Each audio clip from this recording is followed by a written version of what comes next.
Hello everyone! Ang video na ito ay gagabay sa inyo sa pag-customize at pag-print ng mga picking list. Ang mga warehouse picker ay makakapili ng mga item ng epektibo sa pamamagitan ng pag-refer sa mga detalye ng order tulad ng mga pangalan ng produkto at dami ng nakalista sa picking list. Upang i-customize ang iyong picking list, pumunta sa settings, pagkatapos ay sa print settings at pindutin ang picking list tab upang ma-access ang customization interface. Dito, maaari mong tukuyin ang template type, size, order sorting, product categories, common information at product details.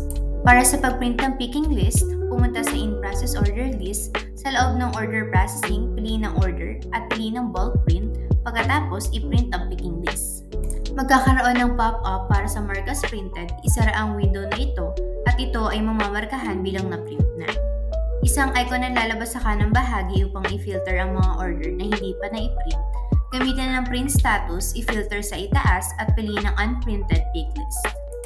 Kung mayroon kang anumang mga katanungan, mangyaring mag-click dito upang makipag-ugnayan sa aming customer service. Huwag kalimutan na nag-aalok kami ng libreng training at demo session na eksklusibo para sa aming big seller users. Ilagay ang iyong training request, ibahagi ang iyong impormasyon at ipaalam sa amin kung ano ang gusto mong matutunan. Ang aming customer service ay makikipag-ugnayan sa iyo kaagad. Kung mayroon kang anumang mga katanungan, ilagay ito sa comment section. Salamat sa panonood! Huwag kalimutan mag-like, subscribe at manatiling nakatutok para sa higit pang mga upgrade at features sa Big Seller. Magkita-kita tayo sa susunod. Paalam!